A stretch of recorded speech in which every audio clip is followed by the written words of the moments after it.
you have a whole bunch of leaders, pastors, church folks that are in these power positions that have the same issue. Right. They don't know how to grieve, and how does that Right. come out? It comes out in telling a 13-year-old boy who just lost his dad, who had to identify the body, you just pray through it. What's happening, friends? Welcome to another episode of the Radical Middle Podcast. I'm your host, Tommy Nixon. Of course, I'm here with my wonderful co-host, Lynn Marie Pascal. And we got another guest for you guys. Man, what a treat. This is my man, Angel Maldonado, man. Welcome, brother. He's Pleasure. with a wonderful organization that we love called Rescue a Generation. And he also has his own podcast, which you should check out. And it's called, what's the podcast called? City on a Hill. City on a Hill. He was describing it to me, man. It sounded like amazing conversations and ways that you wouldn't expect. And so today, man, excited to have you on, Angel. And this is because Lynn was like, we need to get our homeboy Angel on to talk about this specific subject. Yeah. Here's the radical middle conversation we're going to have today is like, why do we suck at grieving? Yeah. Like and when I say we, what I really mean is I think humans, maybe in general, depending on culture, ethnicity, but here in the United States, specifically in the church, we seem terrible at grieving. Like it just something that we don't do, man. So Lynn, when we talked about this, she was like, we got to get Angel on, man. Yeah, no, I appreciate you guys. Yeah. Yeah. So Lynn, like real quick, Lynn, why Angel? Why do we got Angel on here talking about this? So I've known Angel for, I don't even know. I don't be counting. 7 years, I think. Yeah, a few. Yeah, since we did juvenile justice in New York City and detention centers together with, youth from like 12 to 23. Yeah. Yeah, 12 to 23. And Angel is just one of the realest people that I know. So if we're on a podcast, right, about the radical middle and about being honest about these conversations, I think, he's perfect for it. And when we talk about grief, I know that he's been in a season of exploring that. So I don't know, Angel, if you want to share a little bit more about that. I think for me, I struggled with the word grief. I struggled with mental health. There was a lot of questions I've had since a young child. I'm 37 years old now, married with 2 kids. And I'm just now trying to understand this thing called grief, especially as a believer, as a father, as a husband, as a man of God. It's just like truly understanding like what it is to grieve. How long does it actually take? The stages of grieving, what do you do first, the steps, before even like, talking to someone, how to stop the bleeding, how to separate yourself from these type things. So that it's been so, I think to go into it, I would literally have to start from like the total beginning. So I'll let you ask any questions first before I do that. Well, okay. So part of it though is the spaces of grief that you're coming from actually is probably more than twofold, but like it's in multiple areas. One, you grew up in the streets, right? Yeah. You have a background. And so there's things to grieve from that space and growing up, but then came to Jesus at some point. But then you jumped in hard, like into the church and to ministry and specifically in a New York setting. Yeah. Right. And then now you're out in California, but as you left that, there's a lot of grieving that now you're finding yourself out here, Southern California. Yeah. And you're wrestling with all that. Yeah. So like share a little bit about kind of like what has precipitated like this engagement in this idea of grief and maybe some of the things you've discovered along the way. Yeah, I think like even talking currently, moving to California was probably one of the roughest things. Lynn, you probably know. Sheesh. I literally grieved it. I literally I felt like my identity got stuck there. I felt like my purpose was stuck there. I felt like family, people who love you, who no longer want a connection with you because they think you're crazy for moving across the country. You think they're going to support you when they say it, but now you're just randomly like alone in a room with your wife and 2 boys trying to figure out like, man, the Lord, I know you called me out here, but I didn't know it was going to be like this, Yeah. I like to say the Lord had mercy on me in my life. I felt like even though I was a Christian, and even though I was doing a lot of good things, they weren't God things, you know. And I just kept saying like, "Oh man, this is good because we're Christian and we care about people." And I don't, if I'm being completely honest, and I'm trying not to go off topic already, but if I'm being completely honest, I don't know one, and I'm not trying to victimize myself at all. But I can't remember a moment where I actually asked God for an actual decision together. It was almost, God, I'm doing this thing, I want you to bless it. Shoot. God, I'm doing this thing, and I know you're gonna bless it because it edifies you, doesn't it? You know, it's edifying people. Ministry. Right. It's ministry. And the reality is it's a lack of it's because of the lack of my childhood, my upbringing, because of the church. You know, yeah, it's me too. Because obviously I reached an age where I had to grow up and learn for myself. Like, no one's gonna teach you how to read the Bible. Like, obviously people can, but you got to get into the Word. You got to get into Scripture. But the reality is, like, my dad died when I was 13 years old, and he was a believer for. I grew up in a Christian home, and I remember when the day he died, we had to go. Why you take a 13-year-old to identify a body is beyond me. But I remember the day he died, the pastor of the church was there, and the very first words he told me was, "Don't be mad at God." So you're telling a 13-year-old boy who grew up in the church, wait, I can be mad at God? What does that even look like? I didn't know. I mean, I feared God. I was scared. I was a believer because I don't want God to hurt me. Right. That's why I was a believer. You know what I mean? Because I was taught like, yo, God will mess you up if you don't believe in him. That's what I was taught. Yeah. So the reality is, like, now here's this world that opened up to me, and it's like, wait, I can be mad at God. So I remember, like, literally doing life wanting to make God hurt. Like, I remember, like, the wildest stories, probably some stuff I probably can't even say on here, but like, I literally would do things to the people of God just so I could make him hurt. Just like, you made me hurt by taking my dad. Now I got to try to make you hurt some way. But all that came from this pastor just telling you not to be mad at God. And you're like, I didn't even know it was a possibility. Yeah. And in some ways, what he's saying is, really what I hear he's saying is, don't grieve. Yeah. Like, hey, don't bring this to the Lord. There was more that went with it too. He said, don't be mad at God. He was like, just pray and it'll go away. Jeez. Like, whatever I felt would go away. And I'm like, man, my 13-year-old prayers are really gonna, help me with and I just think it was just so, now looking back at it, it's sad to see that still the church is still the same way, praying it'll go away. You know what I mean? Like, and not understanding that grief can actually be long term. It can even last a lifetime. I'm gonna grieve my dad forever. Yeah, it's just now the stage that I'm in, I'm more mature about it, or I'm more connected with God and my wife and my kids. So there's a lot more that I'm living for. But I mean, I remember when he told me that, it was every conversation after that was more about like, oh, what's this new feeling I feel as a young person? And then as I got older, I started now resenting the church. I started resenting the church and resenting. I can't speak for all churches, but I know like the Spanish storefront churches in Brooklyn. It was just like, Jesus, Jesus, Jesus every day. My mom, she took another path. She when her husband died, right? Yeah. And now I like to say her husband, because I always just say like, when my dad died, my mom did this, but she literally lost a husband. Yeah. And what the church told her to do was to dive deep into ministry. So that's all she did. And she neglected her 2 kids because she had to like get rid of this feeling.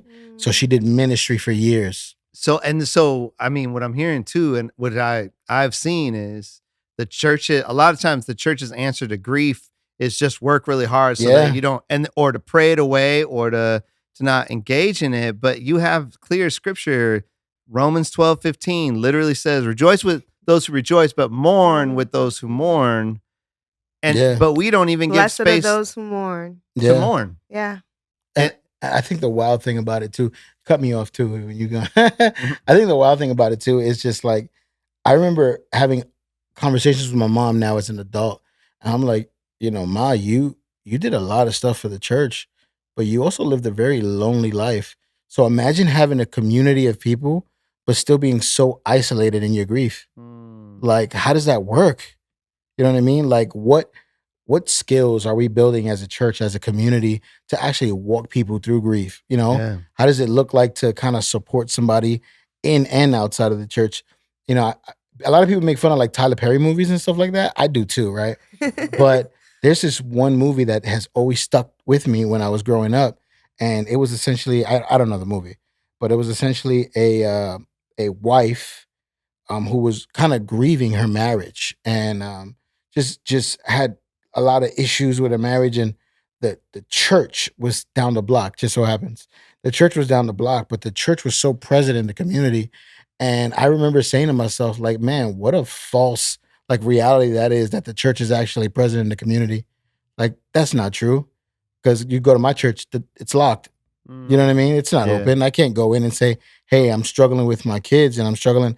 And I remember growing up, now I don't want to be that. I don't want to be the church. I still believe in God, but I don't want to be the church. I need to be opposite of that. And what happens is a lot of my friends did pass away. I remember I was in probably middle school, and one of my close friends, he was shot. I don't know how graphic it get, but he was shot in the neck. Yeah. And he was a middle school kid. And I'm like, what? Crazy. And I remember having conversations with the president of the youth. That's what they called him back then. The president of the youth. I was a president of the youth. Yeah. And I remember having a conversation of like, hey man, I feel like we should like show up somehow, some way. And he had a conversation with the pastor, and they were like, no, you stay out of that business. Like, that's their business, And I'm like, oh well, yeah, I'm uneducated at the time, but I knew that wasn't right. I'm like, no, I have questions now. And I think that's what really stirred my fight with a lot of churches. I guess when I was younger, I don't think I have a fight against churches, but the reality is I struggle with churches, ministers, leaders lacking empathy and not knowing how to grieve with people. Yeah. I truly do. I've seen a lot of young people die, and just because they're not church kids, it don't matter. And I don't know. I don't feel that same sentiment. I can't really rock with that at all. So long story short, I ended up getting radically saved in Juarez, Mexico, which is a whole different story, through a 4-year-old boy. And that was insane. But I remember coming back now, no longer like in drug addiction, no longer doing any street stuff. But I knew I wanted to help people now. But again, I had no leaders around me to say, hey man, this is actually how you walk as a man of God. This is how you minister. This is how you actually pray for someone. Those small things. I didn't know how to do any of that, because the reality is everybody I was around, I knew more than. And that was the sad part, because no one in that circle at least wanted to educate themselves on how to help people and how to serve people. So it was almost like, now that you're Christian, now you got to put on a suit and tie. You got to come to church 7 times a week. And yeah, you got to be an evangelist. That's how it works. I'm like, man, but I don't want to do any of those things. So I guess I'm not a real Christian. Yeah. So There's so many, just listening to your story, and thanks, Angel, for like really sharing a lot of those things with us. I'm just thinking of how many of the young people that we even served, right? Like in prisons and stuff, that they're in that place because they didn't have any way to channel their grief. You know what I mean? Yeah. Like, I didn't have a father, like that, like their Yeah. stories, right? Even the ones who like they shot somebody and they Yeah. killed someone, like that's not light, right? No. But immediately we're like, we lock them up, we throw them in a cell, and we don't allow them to like really sit and feel Yeah. the weight of all the things that have like, Yeah. hit them, like the Mm. things that they've experienced throughout their lives that brought them to this place in the first place. So your story is just, I'm seeing like faces of I mean, of young people. it's a lot of our kids. Like, Yeah. you remember the story? I think it was at Crossroads. I'm probably saying too much already, but there was a young kid. He was about 13 years old. He was in for murder. He had, and I'll be honest, I'll say it straight up because it makes sense for the story. He murdered his wife. He murdered his mom and the mother's boyfriend because they were abusing him. Yeah. And I remember vividly, everyone saw this kid as a criminal, but I'm like, yo, he should not be here. He should be in therapy somewhere. And I remember bringing like a good group of believers in to kind of support these kids.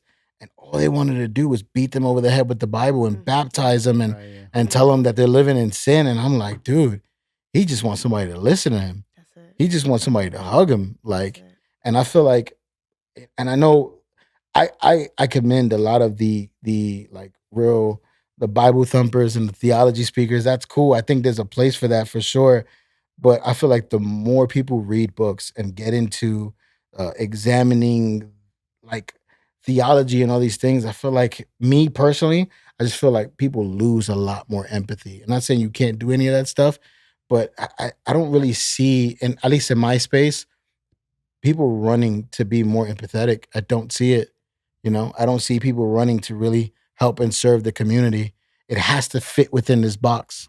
And if it doesn't fit within this box, it doesn't work. Yeah. You know what I mean? Like, oh, it's just our capacity only allows us to. And I'm like, nah, is that Jesus though? You know what I mean? Like, yeah. I mean, I think this is our beef on every episode of Radical Middle is when I look at the systemic issues of all this. But what really stands out to me, what you guys are saying is, all right, let's take this paradigm. You take these young people that you worked with on the inside. I worked with kids on the inside. I've been on the street, people getting shot, stabbed, all the things, right? And you bring up a good point where you're like, man, if no one helped them grieve all those things, and then it came out the way that they did grieve is it came out in more violence. Like a lot of times, okay, someone gets killed, right? Yeah. So they get killed, and then what is it? Immediately, it's retribution. It's like you get the homies together, you come up with a plan, and you go retaliate. A lot of that stuff is just a bunch of young men going, I don't know how to deal with this loss of someone I loved. I think this will make me feel better. Here's how I'll grieve. I'm going to grieve by smoking this other fool. And it just goes on and on. Here's what trips me out. If that's what happens to kids who are coming from the hood, from these from areas of poverty, and they're struggling, that's how they deal with it. Yet you have a whole bunch of leaders, pastors, church folks that are in these power positions that have the same issue. Right. They don't know how to grieve. And how does that come out? It comes out in telling a 13-year-old boy who just lost his dad, who had to identify the body, you just pray through it. Just pray. Yeah. And the reason you keep on bringing up the word empathy. So then is it really that the reality is empathy is because there's no empathy because they haven't actually walked that path. Right. Because they haven't grieved. They don't know how to tell you to grieve. Yeah. They don't know what it looks like just to sit with you and be silent. And Pastor, but what's the answer? I'm here to sit with you. Yeah. I'm just here to I know you're sad. And just to sit there and be human instead of being like, you know what, you need to get your mind off this. Like, come set up the chairs for you, or whatever. Yeah, I mean, I hear you. And the thing was, I think even when I got older, yes, I was one of the street kids, and I seen a lot of damage on the streets. But the sad part is, like, there was nothing different when I started getting around like men of God and believers, and just like people who were running ministries and running nonprofits and all these things, still struggling, and like, oh, yeah, I see you. You're struggling with some grief. It's in there. Yeah. Like, I see it. It's evident. And I remember I became what my mother was. I said, oh, I want to help people now, right? And I submerged myself into like community work, serving people, serving churches. We started like a power ministry in New York City where it blew up really fast. So now no one's teaching this young kid how to run a nonprofit at a very young age. I just want to help people, and I'm literally damaging people now because what I'm preaching not necessarily isn't a God thing. It's a good thing, but it isn't a God thing. Because it's like, hey, young man, let me show you what it is to actually talk gospel or share what the word actually says. I'm just spewing. And now I have a bunch of young kids who now feel the same way and starting this like revolution of hurt people. And that was really, really hard to deal with because as I got older, I started realizing the damage that I was creating into young people by not educating them properly, by not pouring into them properly. Right. Well, I would say you take it a step back a little bit and go, yes, but no one taught you how to grieve. Oh, for sure. And if you would have been able to walk that path, somebody would have been able to walk you through that. Yeah.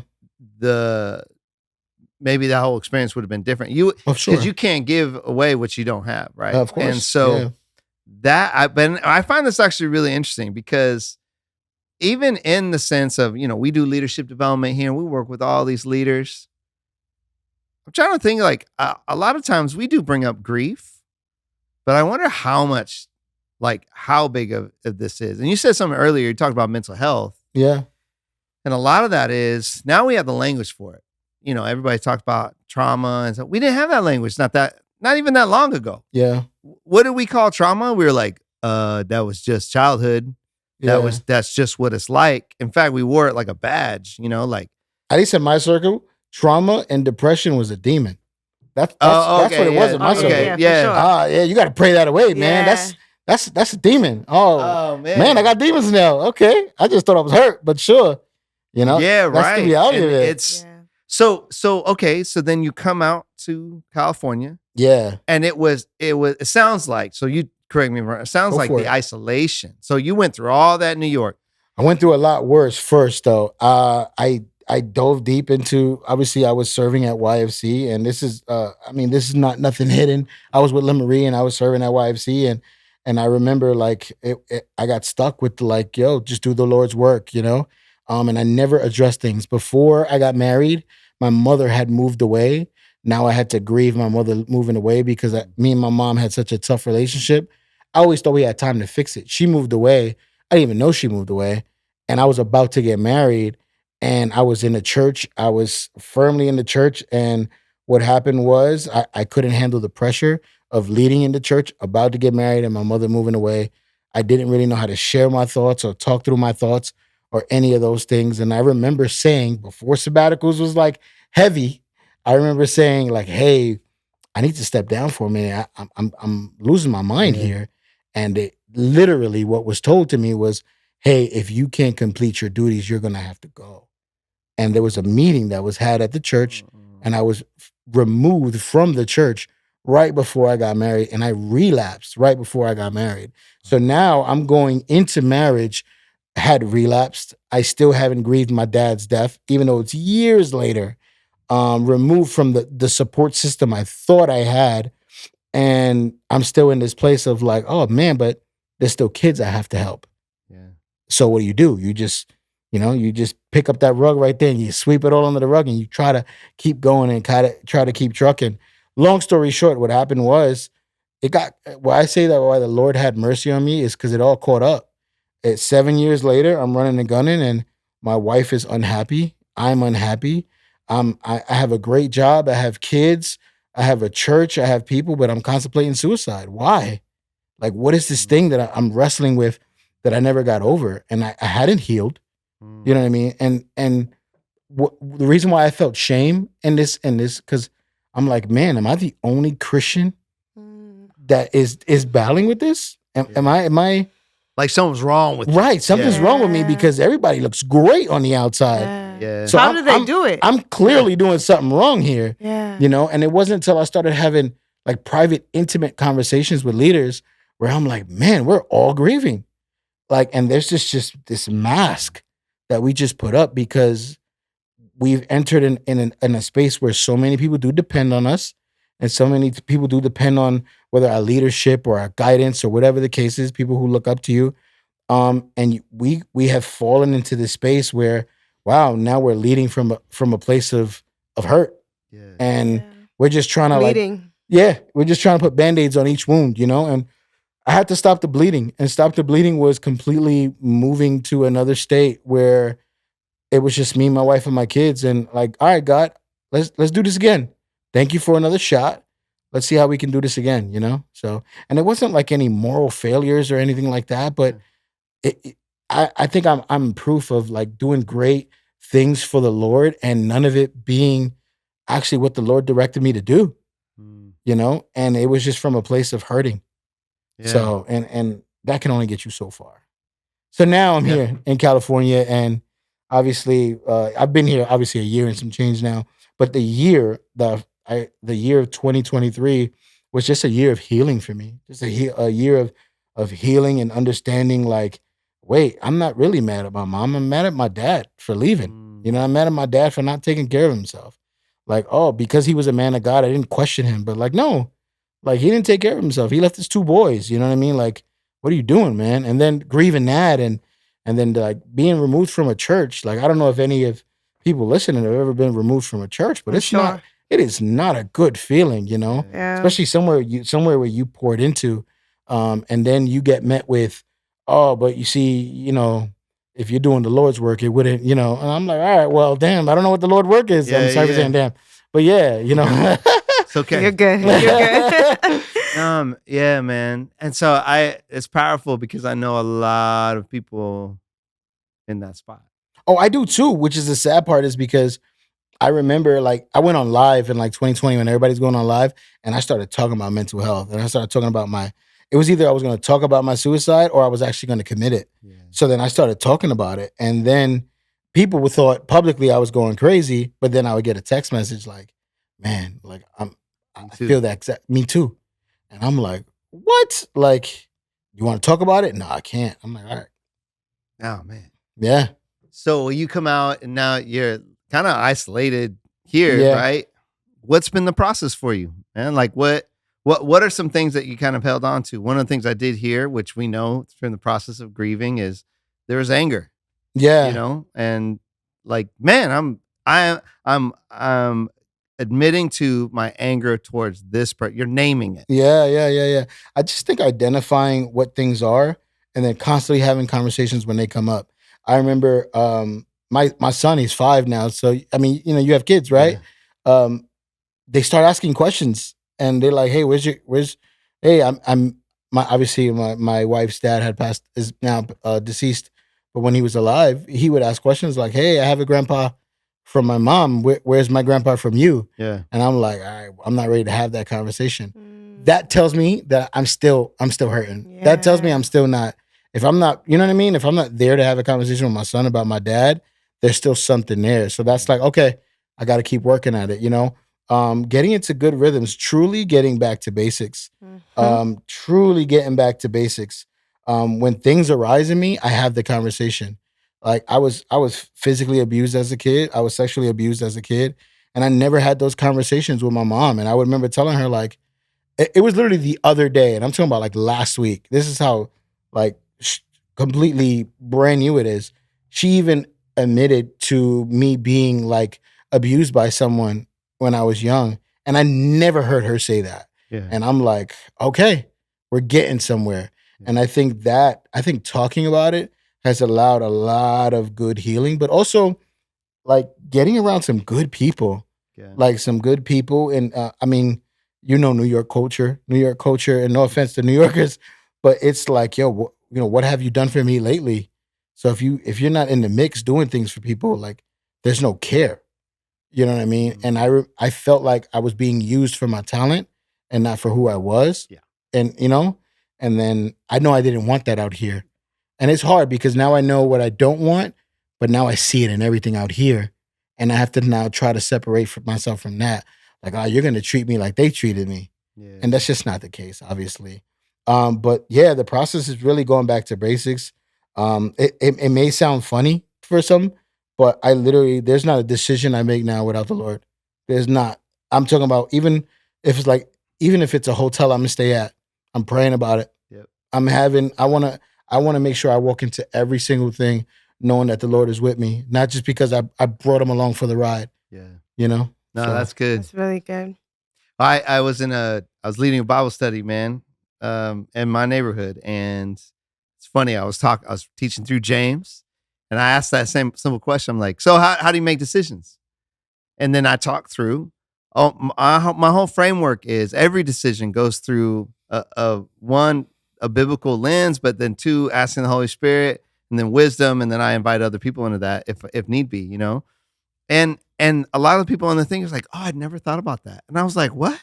And these are like mature Christians where I'm like, you never thought about that? Like, how do you live, right? Yeah. But there's a place here too, even in that space where I just want you guys out there to hear us say this, like, God's grieving with you. Like, he's sitting there with you. The fact that Jesus came to earth, man of sorrows, is what the prophecies say about him. And it wasn't just because, oh man, I gotta die for y'all.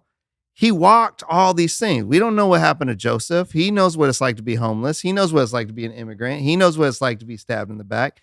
He not only walked all that, but then on the cross, spiritually, experienced all the sin, all the abuse that you've experienced, all the things that we've experienced. Like, he actually experienced all that on the cross. Yeah. So you have this God that knows deeply, intimately what we've gone through. And we're telling people just to just get rid of it. Yeah. No, reality is he has compassion. Compassion means to suffer with. In every instance, there's a type of prayer where you can pray where you pray it, an inner healing prayer, when you go back to some of those horrific spaces and you can recognize that Jesus was there weeping with you. Mm-hmm. Yeah. Mm-hmm. That is not what he wanted. He wants to redeem that. He didn't do it for a reason. That's one of the things that bothers me the most about this whole grieving thing, where people are like, well, everything happens for a reason. No, it doesn't. Everything's perfect. It doesn't. Yeah. You know why I know that? Because I know the character of my God. You're trying to tell me that my child died because God wanted to teach me a lesson? Yeah. Forget you. Yeah. That is not my wild. God. That's not his character. It's giving Job's friends. Right. And so in this idea of grieving, if our leaders have no idea how to grieve, how many people are they de-evangelizing from the way of Christ? And then how many of those people are not even getting healed? Yeah. And then how many of those people, because they're unhealed, continue to hurt other people? Yeah. And in the most extreme ways, it's the kid on the street who goes and murders somebody because. Yeah. Right. And I think for me too, like me truly grieving and me truly identifying it is also surrendering to God, like being super obedient. And the reality is, I don't know how to surrender. I didn't know how to surrender my dad to God. I didn't know how to surrender everything I went through to God.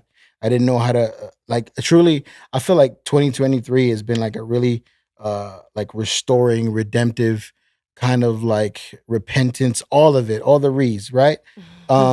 Because I'll share a quick story. I have this tattoo and it says "Como en el cielo," as it is in heaven. And my son, when we got here, even the year of my healing, right? My son was hospitalized 5 times here in California, to the point where they even flew him out in a chopper to San Diego because he needed to be over there. Wow. And I remember there was this moment where he was so sick and they couldn't get, you know how it is when babies have fevers, you know, especially before 2 years old and you can't break them. And I remember like the doctor telling my wife some like really tough stuff. And I had nobody watch my other kids. So now I'm at home with one kid and it was just a mess. And I remember it being like the 3rd day and I felt this wild conviction to pray. Like, man, you spent this whole 3 days and you didn't reach out to me at all. You know, you didn't pray. You know, you just kept trying to figure it out. And I think I reached a dangerous place in leadership and in like ministry where I was so good I could figure it out without God. And that's what we do. Like, and we label it with discernment. Like, I got it. Discernment. You know what I mean? And I think I was trying to figure it out and I snapped right back into that place where I was in New York trying to figure it out. I remember being home, my son was sleeping and I had to pray. And in that prayer, I remember like, you know, when it is to be married, the wife, you know, when the wife is good, we're good, you know? I remember my wife not being good and I was so nervous. And I was like, you know, Denise, like she's a rock, man. She's confident. And I felt the worry in her voice. And I remember telling the Lord, I can't do this again.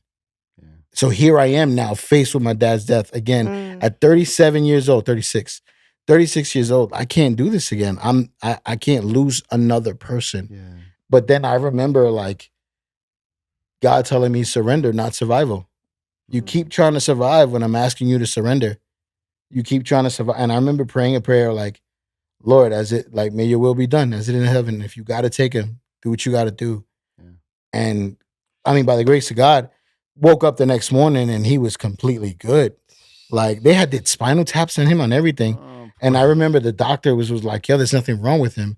Like, we just wasted this family's time. And I'm like, nah. No, like, you didn't. Yeah. Yeah, like, you don't know what just happened. Miracle. But even in that, I still was struggling to surrender, you know? Yeah. I feel like something that you said is, I just want to capture really quick. Yeah. To this idea of like, how do we grieve with others? It's my ability to not have an answer and to sit with not having an answer and surrender with you. Yeah.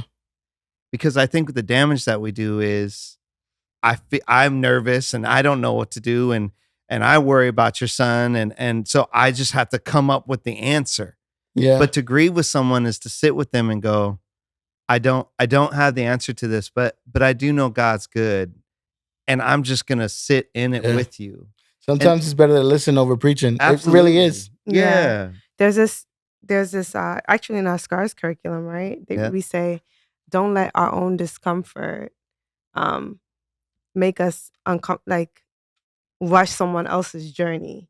Our own discomfort, try to come up with a solution, or try to make them say, all right, it's been 2 weeks now, you gotta, get it together now. Like, don't let our own discomfort dictate what the other person is going through. But I wanted to you said something about surrender, right? Yeah. And I'm like, I was just thinking of the thought of like, with every surrender, then we're able to really see God's miracles. Yeah. Right? It's really the surrender that gets us to that place where we see God's miracles. And from my experience, and I think from what I'm hearing from you as well, a lot of times when we don't know that, we don't know how to just be still and grieve and be still and process. Yeah. God gently brings us to that place, right? Yeah. Even if it's our own doing that gets us there, like, you know what I mean? Like, for me, it was a lot of different things, but one of the biggest things was falling off a scooter, right? Yeah, I remember that. Yeah. How could we forget? And we all remember we that. all, right. It was so devastating to me, right? Tearing my ACL in Paris in the middle of the street. I should have gotten hit by a car. No cars hit me. That whole experience. I don't think God pushed me off of a scooter, but I do think that whole that season or that time, that incident that happened, slowed me down, and God was in that moment. I think I had no other choice but to surrender, and I really do feel like that was just like God's care for me, saving me, one, right? And two, just like whispering in my ear, like, Len, I'm with you right now. Yeah. Like, there's another way. You know what I mean? Yeah. Like, you've been running ragged, right? And now you're here on this bed. It doesn't mean that you're worthless. It means that I'm with you. I mean, when that happened to me, people were telling me like, good thing it was in Paris that you fell off. That you fell off. This good thing was in Paris. But God's ways are not our ways. Everything happens for a reason. Yeah. Stuff like that. And I just remember, like, in that time, the most comforting moments was just God being with me at that point and saying, Len, I'm here. Like, I just remember one day in prayer, like, God showing me actually that whole time when you were on that scooter, and I got a visual representation of like an angel pursuing me and chasing me. Yeah. And when I fell off the scooter, an angel just like hovering over me. Or maybe the Holy Spirit, I don't know. But it was God's presence that I think changed the game for me, and really, really, I think entered me into a space of like grief, like grieving well, healing well, slowing down, not putting my identity in all the things that I did, like all the ministry, all the other stuff. It was God's presence. So I would say, though, for our audience, those listening, when we talk about grief in this, I would want to say, I think what you just described was you after you had grieved all that.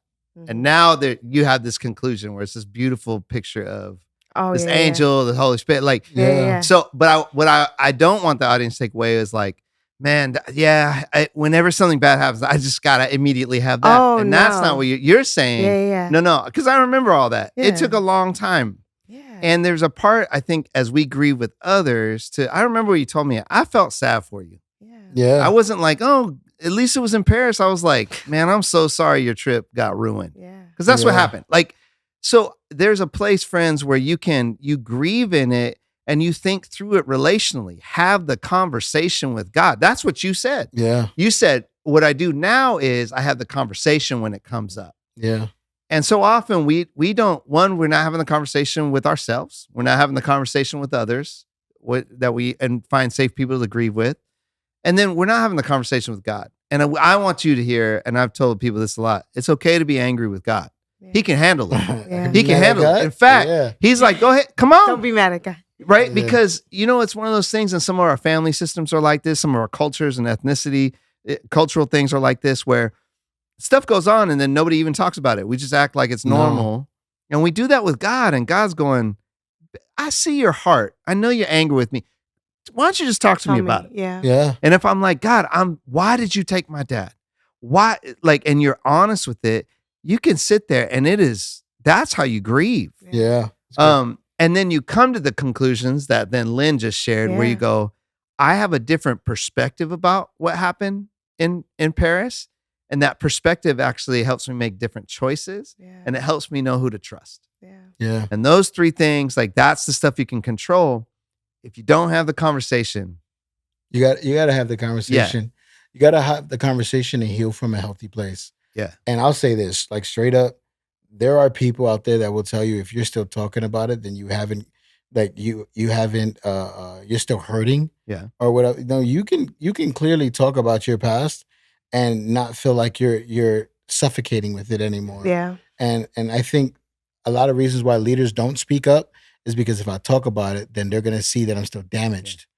Yeah. And I'm like, nah, man, like, you got to truly lead from a healthy place. And it's a good barometer to know. I loved what you said. You said, I couldn't even talk about it with my son. Yeah. And that helped me realize, shoot, I still gotta, there's some more conversations. There's some things I gotta work through. Yeah. So, well, man, guys, Angel, thanks for being on, man. Thank I appreciate you, brother, and just, your story. And I hope that helps you guys out there. I will say too, another resource as well for grieving. Our board president, my best friend, Steve Carter, wrote a book called Grieve, Breathe, Receive, where he talks about one of the things that he really had to grieve through, and it had to do with church. So go ahead, check that out, man.